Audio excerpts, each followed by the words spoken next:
Boa tarde, gente. Eu sou o André, eu sou do Encontro Gênesis. Eu sei que estamos com muitas saudades, mas agora em agosto a gente já vai estar retornando com os nossos cultos presenciais e a gente vibra com isso. Mas por enquanto ainda estamos aqui e eu quero te convidar a abrir a sua Bíblia no Salmo de número 68 para fazer a leitura do devocional de hoje. Salmo 68 que diz assim: Deus se levanta, os seus inimigos se dispersam. Os que o odeiam fogem da sua presença. Como se dissipa a fumaça, assim tu os dispersas. Como cera se derrete perto do fogo, assim os ímpios somem da presença de Deus. Os justos, porém, se alegram, exultam na presença de Deus e folgam de alegria. Cantem a Deus, cantem louvores ao seu nome.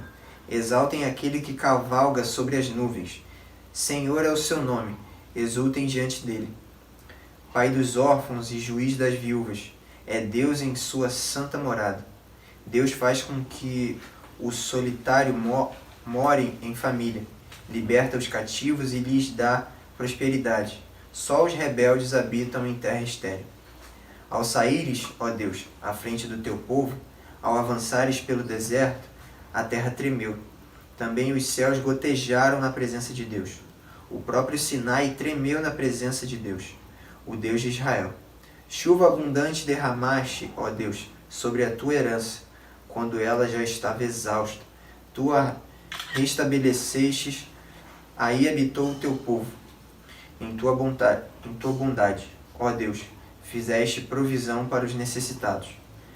O Senhor deu a palavra, e grande é o exército dos mensageiros das boas novas. Rei de exércitos eles fogem, e a dona de casa reparte os despojos, porque estão repousando entre as cercas dos apriscos. As asas da pomba são cobertas de prata, cujas penas maiores têm o brilho de ouro puro. Quando o Todo-Poderoso ali dispersa os reis, cai neve sobre o monte Salmão.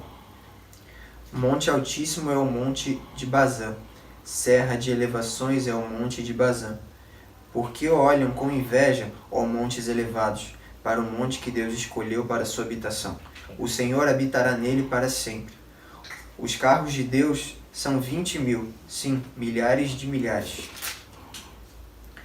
No meio deles está o Senhor. O Sinai tornou-se em santuário. Subsiste às alturas, levaste cativo o cativeiro. Recebeste homens por dádivas, até mesmo rebeldes, para que o Senhor Deus habite no meio deles. Bendito seja o Senhor que, dia a dia, leva o nosso fardo. Deus é a nossa salvação. O nosso Deus é o Deus libertador. Com Deus, o Senhor, está o escaparmos da morte. Sim, Deus parte a cabeça dos seus inimigos e racha o crânio do que anda nos seus próprios delitos. O Senhor disse: Eu os darei de Bazã, eu os farei voltar das profundezas do mar, para que você banhe o seu pé em sangue, e a língua de seus cães tenha a sua porção dos inimigos. Viu-se, ó Deus, o teu cortejo, o cortejo do meu Deus, do meu rei, no santuário. Os cantores iam na frente, atrás vinham os tocadores de instrumentos de cordas, em meio às moças com tamborins. Bendigam a Deus nas congregações, bendigam ao Senhor, vocês que são da linhagem de Israel. Ali está o mais novo, Benjamim, que os precede. Os príncipes de Judá, em grande número, os príncipes de Zebulon e os príncipes de Naftali. Reúne, ó Deus, a tua força, força divina que usaste a nosso favor, oriunda do teu templo em Jerusalém. Os reis oferecerão presentes. Reprime a fera dos canaviais, a multidão dos fortes como touros, e dos povos como novilhos, pisando sobre os que cobiçam barras de prata. Dispersa os povos que têm prazer na guerra. Príncipes vêm do Egito, e a Etiópia corre a estender as mãos cheias para Deus. Reinos da terra, cantem a Deus, cantem louvores ao Senhor, aquele que vai montado sobre os céus da antiguidade. Eis que ele faz ouvir a sua voz, voz poderosa. Deem glória a Deus. A sua majestade está sobre Israel, e a sua fortaleza nos céus. Ó Deus, Tu és tremendo no Teu santuário. O Deus de Israel, Ele dá força e poder ao seu povo. Bendito seja Deus. Vamos orar. Senhor, queremos Te agradecer, Senhor, por mais essa oportunidade que o Senhor nos concedeu de, como igreja, nós estarmos Te cultuando, Senhor, de maneira virtual, Senhor. Aqui nós nos reunimos para Te louvar e aprender mais sobre a Tua palavra. Senhor, que o Senhor seja engrandecido, que o Senhor tenha o Seu nome, Pai, exaltado. Só Tu és digno, Senhor, de toda a honra e de toda a glória. Que nós possamos, Senhor, aprender mais da Tua palavra e que assim o Senhor continue nos aperfeiçoando, Senhor. Obrigado, Senhor, por tudo. Obrigado, Senhor, porque o Senhor tem cuidado de nossas vidas. Obrigado, Senhor. Amém.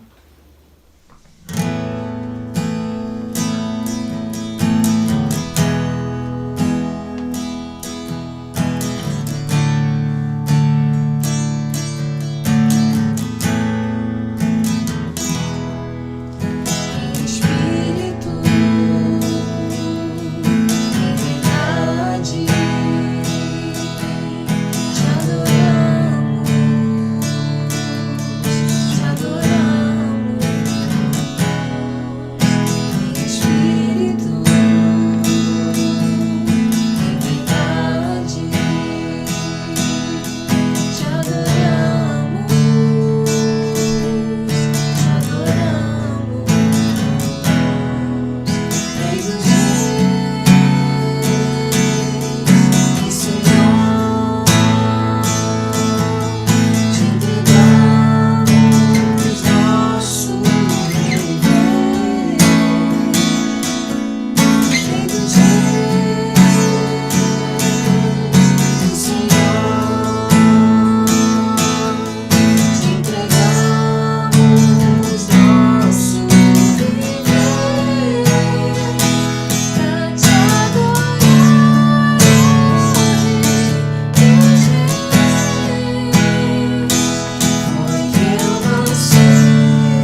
Olá, boa tarde, tudo bem? Como é que foi a semana de vocês? Foi tranquila? Foi tudo em paz? Eu espero que sim. Sejam bem-vindos a mais uma transmissão da nossa exposição bíblica. No princípio, uma exposição do livro de Gênesis. Abram suas Bíblias, destravem o seu smartphone no livro de Gênesis, no capítulo 16. Gênesis, capítulo 16, vamos ler dos versos 1 a 19. Gênesis, capítulo 16, do verso 1 a 19. Diz assim a palavra do Senhor. Ora, Sarai, mulher de Abraão, não lhe dava filhos, mas tinha uma serva egípcia chamada Agar. Então Sarai disse a Abraão: Eis que o Senhor me impediu de dar à luz filhos. Tome, pois, a minha serva, talvez assim eu possa ter filhos por meio dela. E Abraão concordou com o plano de Sarai. Então Sarai, mulher de Abraão, tomou Agar, sua serva egípcia, e a deu por mulher a Abraão, seu marido, depois que ele já estava morando durante 10 anos na terra de Canaã. Ele teve relações com Agar, e ela ficou grávida. Ao saber que estava grávida, Agar começou a olhar com desprezo para sua senhora. Então Sarai disse a Abraão: Seja sobre você a afronta que é feita a mim. Eu mesma pus a minha serva em seus braços. Ela, porém, vendo que engravidou, me olha com desprezo. Que o Senhor julgue entre mim e você. Abraão respondeu a Sarai: Você continua a ter controle sobre a sua serva. Faça com ela o que melhor lhe parecer. Então Sarai a humilhou e Agar fugiu da presença dela. Quando o anjo do Senhor a encontrou junto a uma fonte de água no deserto, junto à fonte do caminho de Sur, perguntou-lhe: Agar, serva de Sarai, de onde você vem e para onde vai? Ela respondeu: Fujo da presença de Sarai, minha senhora. Então o anjo do Senhor lhe disse: Volte para sua senhora e sujeite-se a ela. E o anjo do Senhor disse também: Aumentarei em muito a sua descendência, de maneira que, de tão numerosa, não poderá ser contada. E o anjo do Senhor continuou: Você está grávida e dará à luz um filho, a quem chamará Ismael, porque o Senhor ouviu o seu grito de aflição.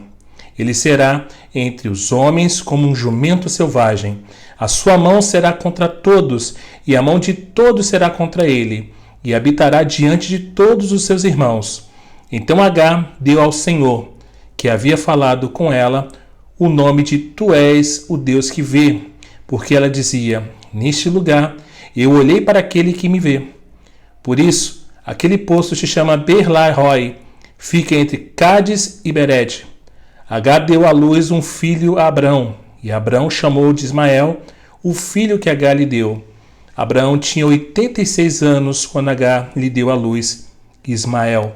Vamos orar? Pai, muito obrigado pela oportunidade de, junto com a Tua igreja, estarmos compartilhando e fazendo a leitura desse texto bíblico. Que o Senhor possa ministrar através do Teu Espírito Santo aos nossos corações.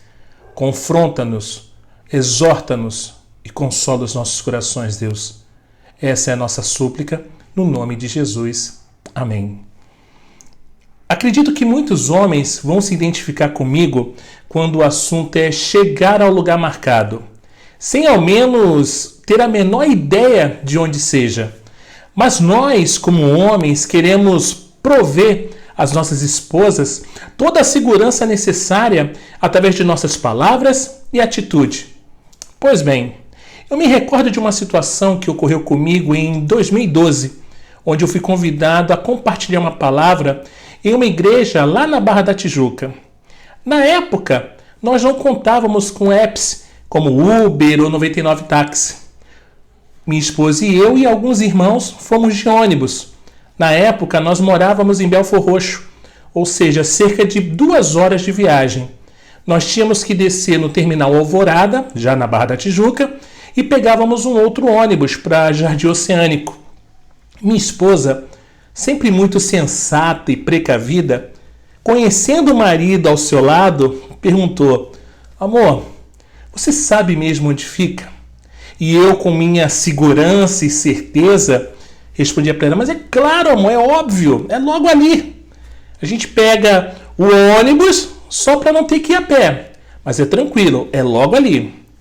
Só que não foi bem isso que aconteceu.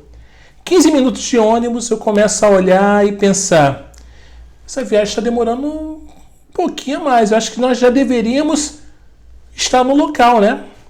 Melhor descer, porque a gente já deve estar pertinho. Então a gente vai andando e é tranquilo. Caminhamos cerca de 20 minutos e nada. Minha esposa, serena e calma, me pergunta novamente, amor, tem certeza que estamos chegando? E eu, obviamente, falo, lógico, amor, é claro, com certeza. Eu ligo para o meu amigo, né, para informar onde estávamos e só por desencargo de consciência saber se já estávamos chegando. E eu informo para ele mais ou menos o ponto em que nós estávamos naquela avenida. E se olhássemos para a esquerda, poderíamos ver aquela pedra, né, com o rosto em formato de pessoa. E para minha surpresa, ele me diz assim, olha só, pastor, falta ainda uns 25 minutos, se o senhor continuar andando. E eu respirei fundo, eu falei, sério, jura? Ele, sim. E ele me indica, olha, pega o ônibus, sem problema nenhum.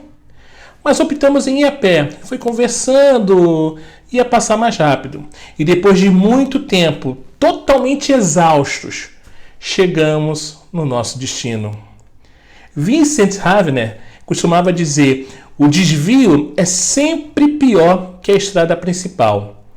O capítulo 16 de Gênesis nos mostra um doloroso desvio que Abraão e Sara tomaram em sua peregrinação, o qual trouxe conflitos não apenas ao lar dos dois, mas também ao mundo. Aquilo que os jornalistas chamam de conflito árabe-israelita começou nesse desvio. No entanto, o relato é mais do que uma parte da história antiga com suas consequências contemporâneas. Trata-se de uma ótima lição para o povo de Deus sobre andar pela fé e esperar que Deus cumpra suas promessas do jeito dele e no tempo dele. Talvez a minha ansiedade em chegar logo no lugar e não querer mostrar minha falta de conhecimento pelo lugar me fez tomar uma decisão em que colocou de fato em risco minha esposa e as ovelhinhas que estavam conosco, porque eu não conhecia nada ali na Barra da Tijuca. Tinha ido apenas uma única vez.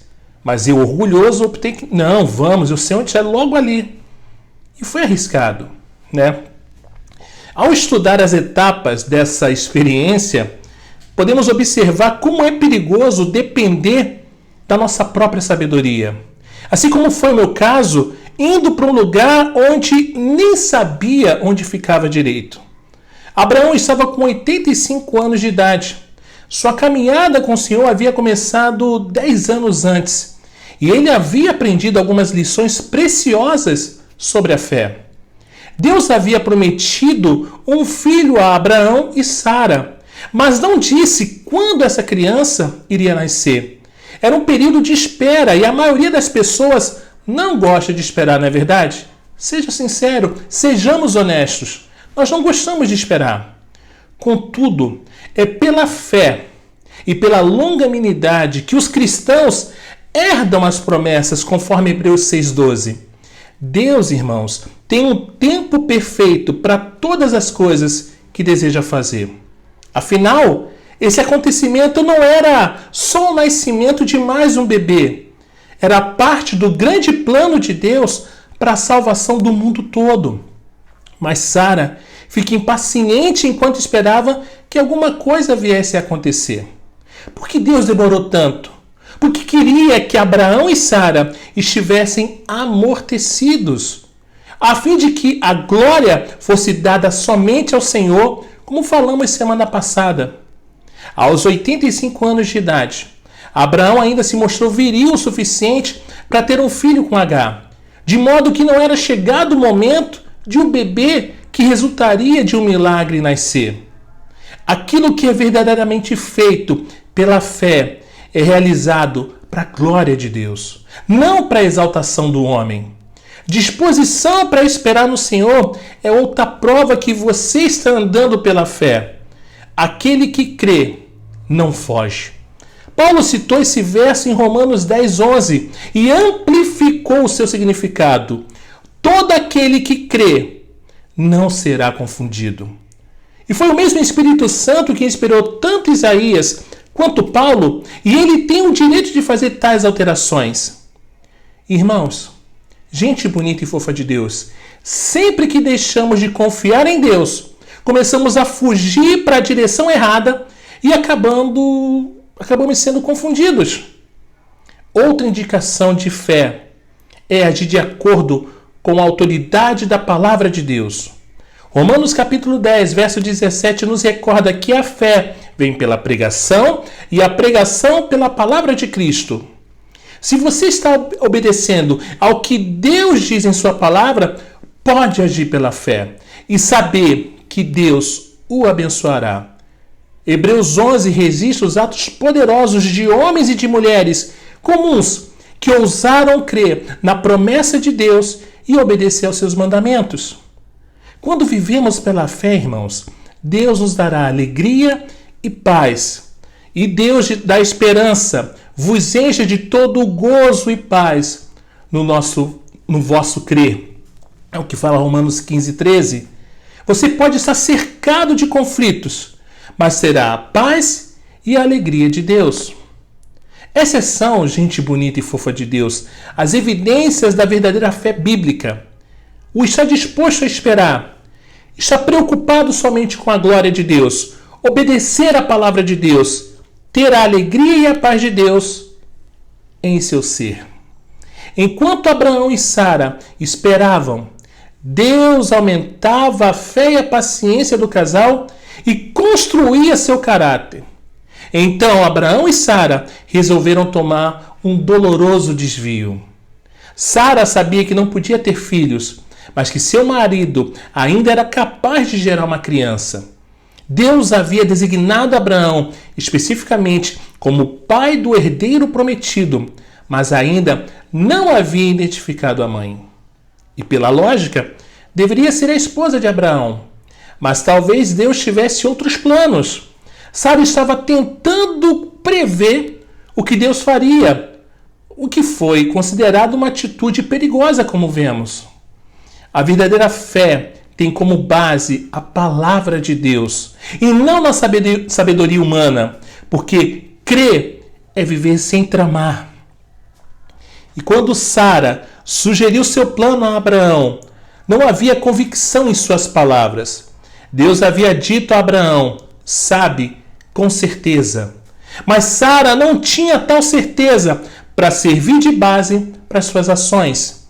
E além disso, Sara não estava preocupada com a glória de Deus. Seu único objetivo fica claro quando ela diz no verso 2: então Sarai disse a Abraão: eis que o Senhor me impediu de dar à luz filhos. Tome, pois, a minha serva, talvez assim eu possa ter filhos por meio dela. E Abraão concordou com o plano de Sarai. Talvez houvesse uma pontinha de decepção com Deus e até mesmo a intenção de culpar Deus em suas palavras. O Senhor me impediu de dar luz filhos. Disse com frequência que, para Deus, adiar não é o mesmo que negar. Mas Satanás sussurra: Deus está retendo aquilo que lhe é de direito. Se amasse você, as coisas seriam diferentes. Põe a culpa nele, conforme lemos lá em Gênesis 3. Lembram? E de acordo com as leis matrimoniais daquela época, era perfeitamente aceitável que Abraão tomasse Agar para ser sua segunda esposa. E anos depois, Jacó se casou com Bila e Zilpa, servas de suas esposas, e cada uma delas lhe deu 2 filhos. Além disso, irmãos, o plano parecia ter dado certo, uma vez que Agar concebeu. Talvez, no final das contas, Sara tivesse razão. No entanto, nem tudo que é permitido pela lei, ou que parece dar certo, é aprovado pela vontade de Deus, irmãos. Em algum momento, Deus aceitou Agar como esposa de Abraão. o anjo do Senhor chamou-a de serva de Sarai, conforme o verso 8. Mais tarde, ela foi referida como essa escrava e seu filho, e não a esposa e o filho de Abraão. Isso porque tudo que não provém de fé é pecado. Deus rejeitou a trama toda, pois tinha algo muito melhor em mente para Abraão e Sara. Ao recapitular as 4 evidências da fé bíblica, como citei, está disposto a esperar, está preocupado somente com a glória de Deus, obedecer a palavra de Deus e ter a alegria e a paz de Deus em seu ser, podemos observar que Abraão e Sara não passaram nesse teste. Eles não estavam dispostos a esperar no Senhor e se precipitaram colocando em prática seus próprios planos. Agiram de modo a satisfazer apenas a si mesmos e não a glorificar a Deus. Isso soa muito, talvez, pessoal para alguns, não é verdade? Optam em fazer suas escolhas, mas não buscam a direção de Deus. Não estavam obedecendo a palavra e certamente não trouxeram alegria e paz para seu coração e seu lar. O romancista inglês George MacDonald estava certo quando disse: em tudo que faz sem Deus, o homem fracassa desgraçadamente ou alcança o sucesso ainda mais desgraçadamente. Quando agimos, irmãos, conforme a sabedoria do mundo, acabamos lutando como o mundo.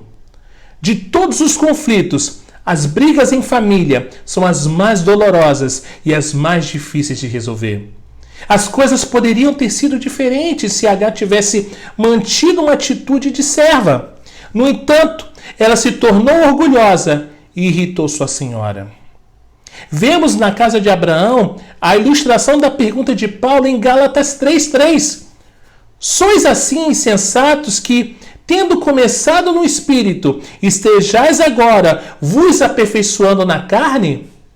Abraão e Sara haviam começado no Espírito, quando colocaram sua fé no Senhor, mas depois buscaram ajuda na carne, e algumas das obras da carne estavam começando a aparecer.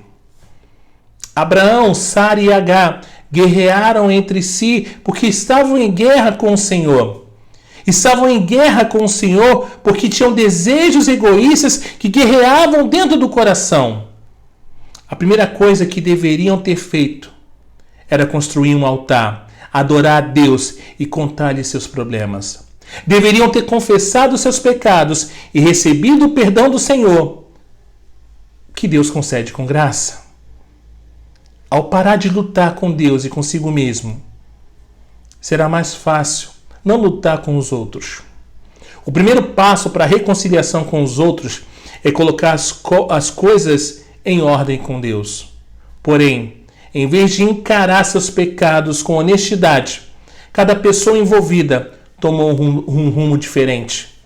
A solução de Sara foi expressar toda a sua raiva, culpando o marido e maltratando sua serva. Parecia ter se esquecido de que a ideia daquela união havia partido dela. A solução de Abraão foi ceder à esposa e abdicar da liderança espiritual de seu lar. Deveria ter se compadecido de uma serva desamparada e grávida, mas permitiu que Sara a maltratasse. Deveria ter chamado todos para o altar, mas não o fez. Ele foi omisso. A solução de Agar foi fugir do problema. Uma tática que todos nós aprendemos com Adão e Eva. Mas sabemos, irmãos, que não é possível resolver os problemas fugindo dele.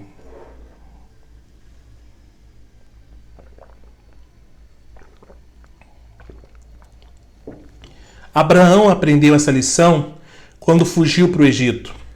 Houve paz no lar durante algum tempo, mas não era a paz de Deus. Era apenas uma trégua frágil e temporária que logo acabaria.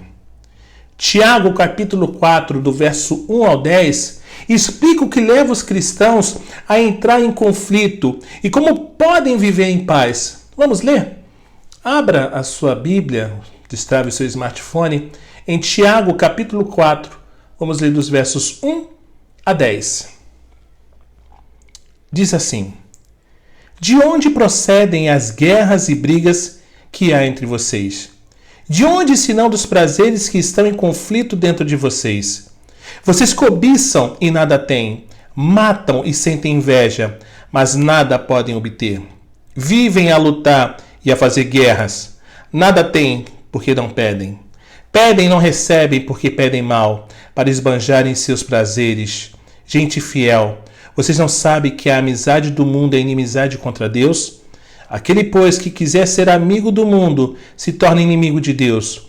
Ou vocês pensam que é em vão que a Escritura diz: é com ciúme que por nós anseia o Espírito, que Ele fez habitar em nós. Mas Ele nos dá cada vez mais graça. Por isso diz: Deus resiste aos soberbos, mas dá graça aos humildes. Portanto, sujeitem-se a Deus, mas resistam ao diabo, e ele fugirá de vocês. Cheguem perto de Deus, e ele se chegará a vocês. Limpem as mãos, pecadores, e vocês que são indecisos, purifiquem o coração. Reconheçam a sua miséria, lamentem e chorem. Que o riso de vocês se transforme em pranto, e que a alegria de vocês se transforme em tristeza. Humilhem-se diante do Senhor, e Ele os exaltará. As brigas ocorrem, irmãos, em nosso meio, porque obedecemos a 3 inimigos: o mundo, a carne e o diabo. Como podemos esperar ter paz com Deus e uns com os outros se vivemos para o inimigo?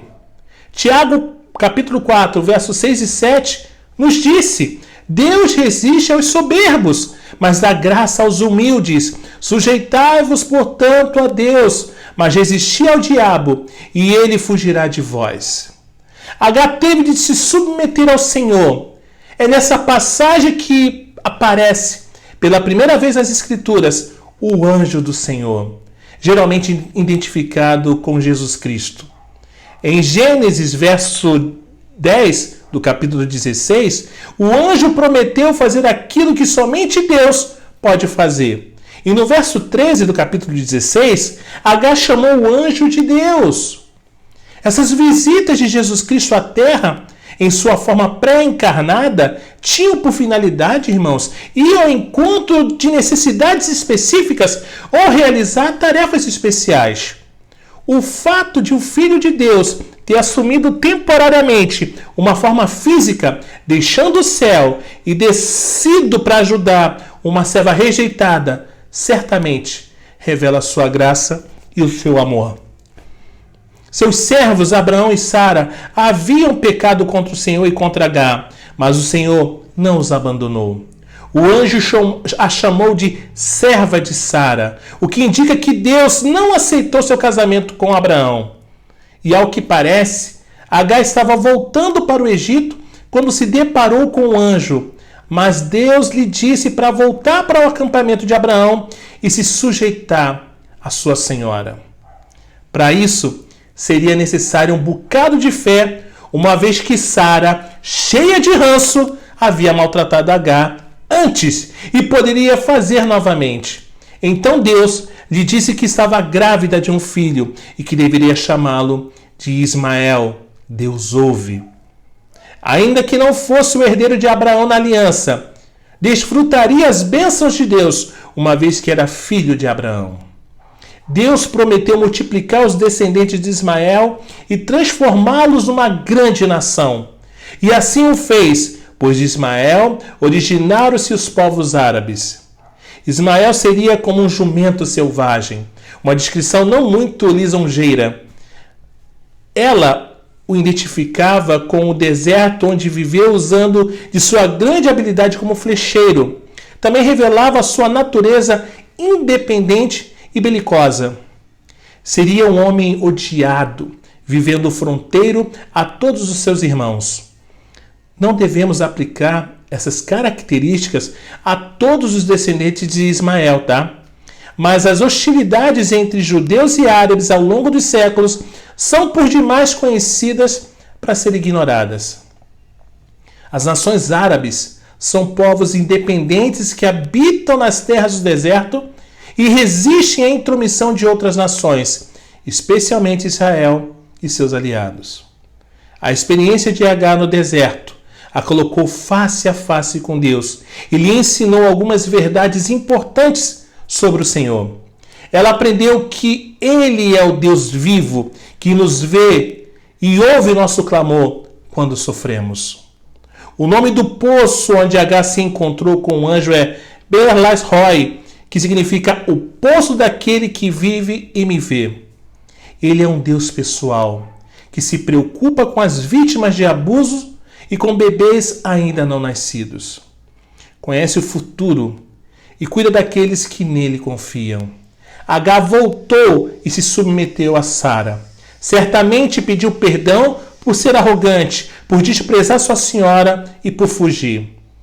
Confiou em Deus para protegê-la e a seu filho e para cuidar deles nos anos vindouros.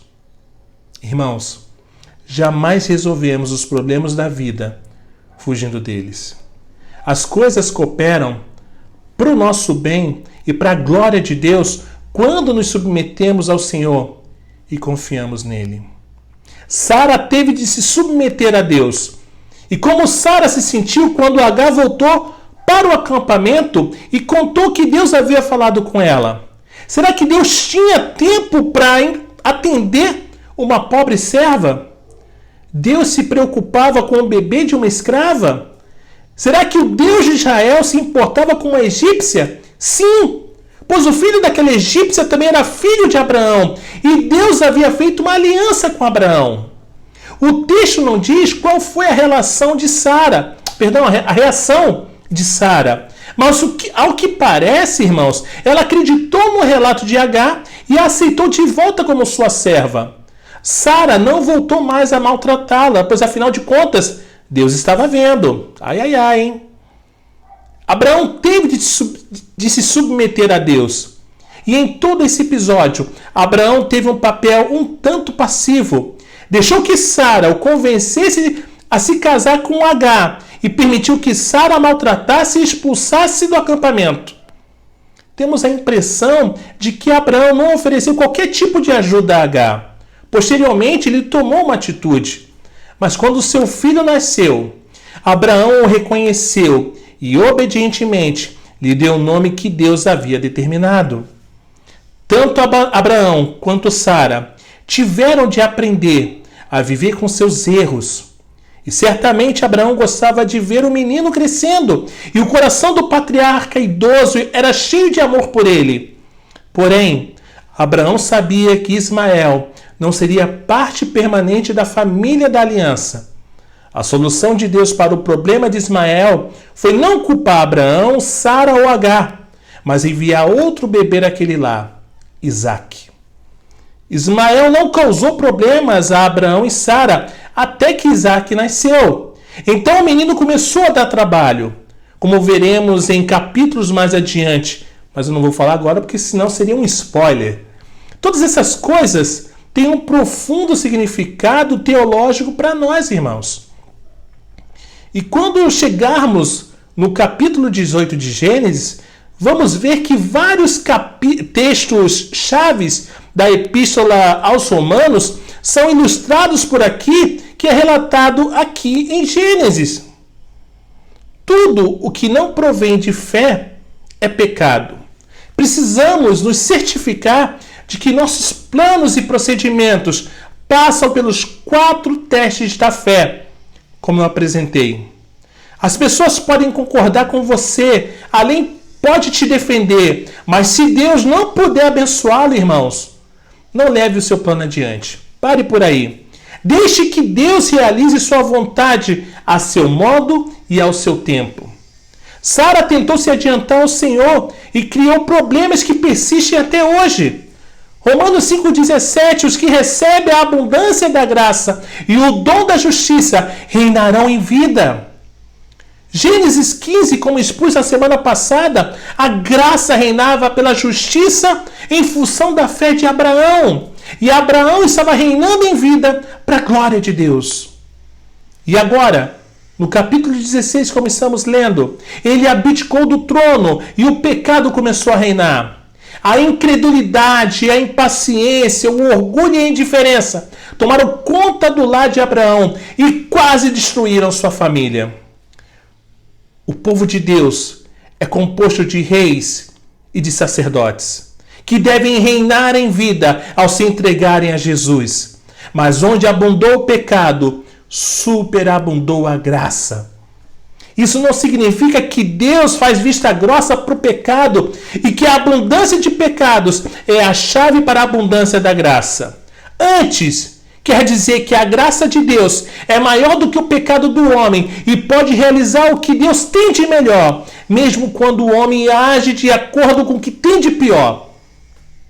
Em sua graça, Deus viu Agar fugindo para o Egito, foi ao seu encontro e supriu as suas necessidades. O Senhor a tornou mãe de uma grande nação. E claro que ele o fez por causa de Abraão, mas a aliança de Deus com Abraão era uma aliança da graça divina.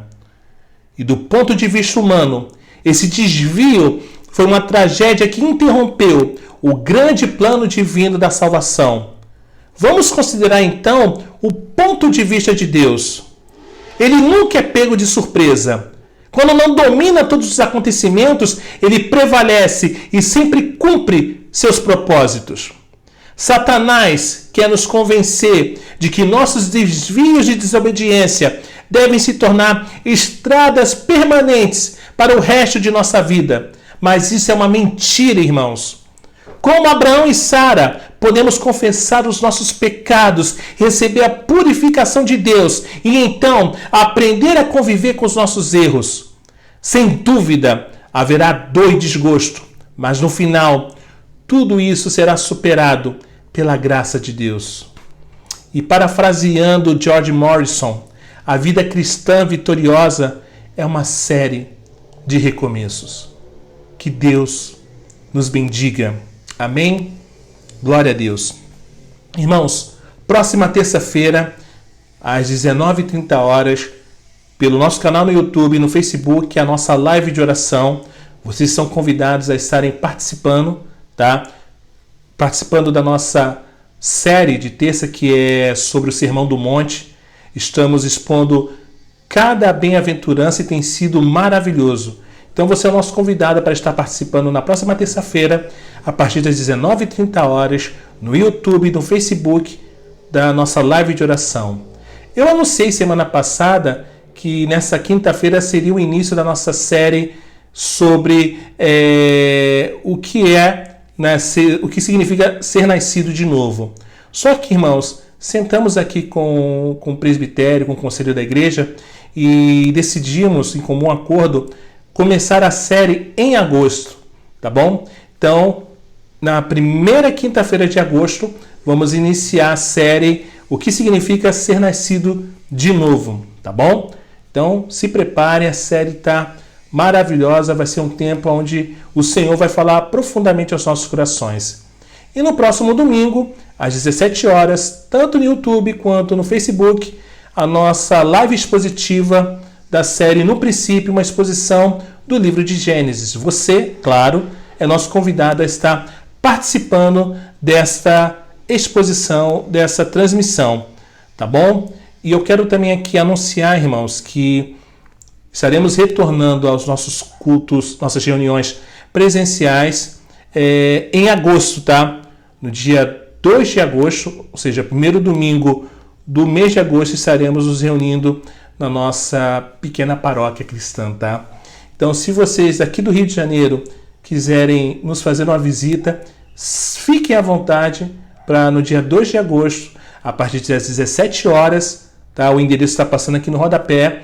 Você está nos fazendo uma visita para juntos louvarmos e adorarmos ao Rei dos Reis, Senhor dos Senhores, tá bom? Vamos orar? Senhor, muito obrigado por esse tempo, por essa exposição, que possamos não buscar nos desviar da Tua Palavra, que não venhamos fugir de encarar os problemas, que possamos estarmos sempre prontos, Pai, para resolver qualquer pendência. Fala aos nossos corações, Pai, que essa palavra continue a ministrar transformações em nossas vidas, em nosso caráter, Deus. Obrigado por esse tempo, obrigado por tudo que o Senhor tem feito por nós, obrigado pelo teu cuidado, Pai, com as nossas vidas. Nós te amamos, Pai, porque o Senhor nos amou primeiro. Obrigado, em nome de Jesus. O Senhor os abençoe e os guarde. O Senhor faça resplandecer o seu rosto sobre vocês e tenha misericórdia de vocês. O Senhor sobre vocês levante o seu rosto e lhes dê a paz, em nome de Jesus. Amém. Deus abençoe a cada um dos irmãos. Uma semana incrível na presença do Pai. Paz e bem a todos.